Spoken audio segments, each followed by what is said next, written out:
बिस्मिल्लाहिर्रहमानिर्रहीम। उम्मीद करता हूँ तमाम तर लोग खैर आफियत से होंगे। एक नई वीडियो में खुशामदीद करूँगा। नाजरीन, जो हुकूमत है उसने पेट्रोलियम मसनूआत की कीमतों में एक मरतबा फिर इजाफ़ा कर दिया है। अगरचे इस बार होने वाला ये इजाफ़ा कोई इतना ज़्यादा नहीं था, यानी कि जो आवाम एक्सपेक्ट कर रही थी और जो अफवाहें गर्दिश कर रही थी कि जो पेट्रोलियम मसनूआत है उनकी कीमतों में 50 रुपये पेट्रोल या 50 रुपये डीज़ल की कीमतों में इजाफ़ा हो सकता है। लेकिन इसके बरक्स हुकूमत ने पेट्रोल की कीमत में 7 रुपये इजाफ़ा करके और डीज़ल की कीमत में 20 रुपये इजाफ़ा करके आवाम को हैरान कर दिया, क्योंकि जो आवाम है वो एक्सपेक्ट कर रही थी कि शायद जो इजाफ़ा है, यानी कि जो पेट्रोलियम मसनूआत की कीमतें और ख़ासकर जो पेट्रोल की मौजूदा कीमत है वो 450 रुपये से ऊपर जा सकती है। लेकिन हुकूमत ने एक तरीक़ाकार अपनाते हुए जो पेट्रोल की कीमत है उसको सिर्फ 7 रुपये बढ़ाया है। अब इसमें लॉजिक क्या है? आवाम के लिए वैसे भी खुश होने वाली ना तो कोई बात है, ना ही कोई ऐसी खबर है, क्योंकि ऑलरेडी जो पेट्रोलियम मसनूआत की मौजूदा कीमतें हैं ये गरीब आवाम, जो मुतवस्सित तबका है, मिडिल क्लास और लोअर मिडिल क्लास है, उसकी पहुँच से बहुत ज़्यादा दूर है। और जो डेली वेजेस के मुलाजमीन है या जो गरीब तबका आज़ाद कश्मीर का या पाकिस्तान का, उसके लिए सर्वाइव करना काफ़ी ज़्यादा मुश्किल हो गया है। अब जो हुकूमत है उसने 7 रुपये पेट्रोल और 20 रुपये डीज़ल महंगा किया, लेकिन कहा यह जा रहा है और जो ज़रा इस चीज़ की तस्दीक कर रहे हैं कि जो अगले हफ्ते जो पेट्रोलियम मसनूआत है उसकी कीमतों में एक मतलब फिर ज़ाहिर सी बात है रद्दोबदल किया जाएगा और उस वक्त तकरीबन 50 से 55 रुपये पेट्रोल या डीज़ल की कीमत में जो है वो इजाफ़ा हो सकता है। शायद हुकूमत ने इस हफ्ते के लिए जो आवाम है उसको किसी हद तक रिलीफ तो दिया है, लेकिन जो आने वाला हफ्ता है उसमें जब पेट्रोलियम मसनूआत की कीमतों में रद्दोबदल का फैसला किया जाएगा, असर जब जायज़ा लिया जाएगा और आलमी मार्केट में चूँकि जो ख़ाम तेल है उसकी कीमतों में जिस तरह से इजाफा हो रहा है, तो जो पेट्रोलियम मसनूआत है उसकी कीमतों में और ख़ासकर जो पेट्रोल है उसकी कीमत में 450 रुपये से ज़ायद का जो है वो कीमत फ़ी लीटर जो है वो मुकर्रर की जा सकती है, यानी कि 50 से 55 रुपये का फ़ी लीटर इजाफा हो सकता है।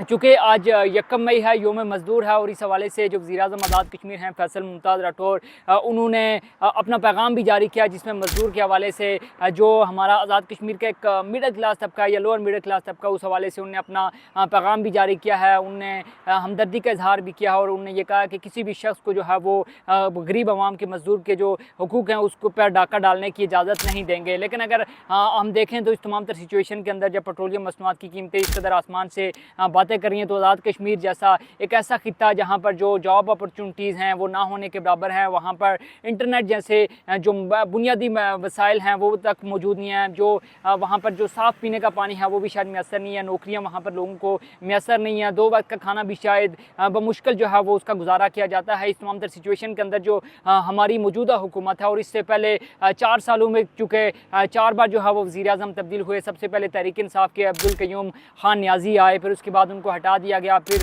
सरदार तनवीर इलियास खान साहब कुछ अरसे तक जो है वो आज़ाद कश्मीर के वज़ीर-ए-आज़म रहे, फिर उनको जो अदालत है उसकी जानिब से तौहीन अदालत के ज़ुमरे में हटा दिया गया। फिर उसके बाद जो है चौधरी अनवारुल हक साहब वो वज़ीर-ए-आज़म के ओहदे पर बराजमान रहे, और फिर उसके बाद जो पीपल्स पार्टी से ताल्लुक़ रखने वाले फैसल मुमताज़ राठौर साहब जो है वो उन्होंने वज़ारत उज़्मा का मनसब संभाला, और वही पीपल्स पार्टी जिसका ये मंशूर था कि रोटी कपड़ा और मकान, और जो पीपल्स पार्टी के बानी थे ज़ुल्फ़िकार अली भुट्टो, जिनका एक मंशूर था कि जो गरीब आवाम है उनको हम रोटी कपड़ा और मकान जो है वो फराहम करेंगे, जिसकी वजह से जो पीपल्स पार्टी है वो काफ़ी ज़्यादा मकबूल भी हुई और उसने कई मरतबा जो है वो इलेक्शन भी जीता। लेकिन आज अगर पीपल्स पार्टी की ही हुकूमत में आज़ाद कश्मीर के अंदर देखा जाए तो जो हुक्मरान है, जो हुक्मरान तबका है, या जो इस वक्त पीपल्स पार्टी के जो वज़ीर-ए-आज़म आज़ाद कश्मीर में, वो गरीब आवाम की खातिर या उनके हक़ के लिए कोई किसी किस्म का जो है वो इक़दाम करते हुए हमें नज़र नहीं आ रहे।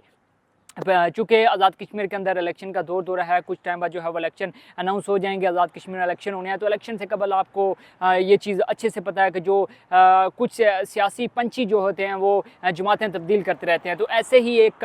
जो हमारे मौजूदा वज़ीर तालीम है दीवान अली चुगताई साहब, उनके बारे में ये कहा जा रहा है कि वो चौथी से 5वीं मरतबा, यानी कि 5 साल के अंदर 5वीं मरतबा जो है वो उड़ान भरने के लिए तैयार हैं। सबसे पहले 2021 की अगर बात की जाए तो जो दीवान अली चुगताई साहब हैं उन्होंने 2021 में मुस्लिम कॉन्फ्रेंस को छोड़ा, और उनको बज़ाहिर ये लग रहा था कि जो तहरीक इंसाफ आज़ाद कश्मीर के अंदर हुकूमत बनाने जा रही है, तो उनने तहरीक इंसाफ को ज्वाइन किया। सरदार तनवीर इलियास खान साहब चूँकि वज़ीर-ए-आज़म थे और उनकी नाअहली के बाद उनने उसको छोड़ा और फॉरवर्ड ब्लॉक का हिस्सा बन गए। फिर उसके बाद वो दोबारा से जो है वो पीपल्स पार्टी में शामिल हो गए, और अब ये ख़बरें गर्दिश कर रही हैं कि जो दीवान अली चुगताई साहब यानी कि मौजूदा वज़ीर तालीम है वो इस वक्त पीपल्स पार्टी को छोड़कर नून लीग में शामिल हो सकते हैं, वो नाम शामिल होने का सोच रहे हैं, फ़ैसला कर रहे हैं। इस हवाले से चूँकि हल्का 7 ज़ीरा जेलम वैली से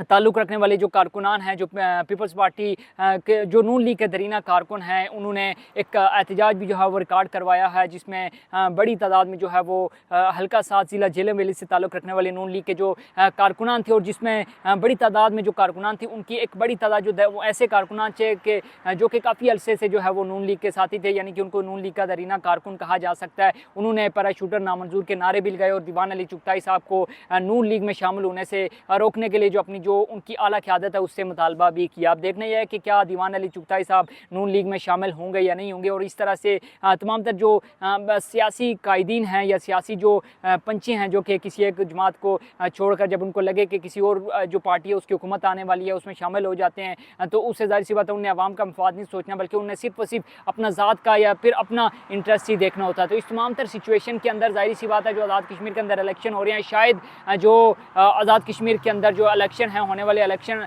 शायद आम आवाम के लिए जो है वो पिछले जितने अरसे से भी आज़ाद कश्मीर के अंदर इलेक्शन हो रहे हैं उसी की तरह एक रवायती इलेक्शन होगा, और शायद आज़ाद कश्मीर के अवाम को कुछ तरह की खातिर खा सहूलत जो है वो मैसर नहीं हो सकेगी। बहरहाल इस हवाले से जो भी अपडेट होंगी वो गायब आपके साथ शेयर करते रहेंगे। अगर वीडियो अच्छी लगे तो कमेंट सेक्शन में आपने अपनी राय लाजमी देनी है। अभी तक के लिए मुझे दीजिए इजाज़त, अपना बहुत सा ख्याल रखिएगा। अल्लाह हाफ़िज़।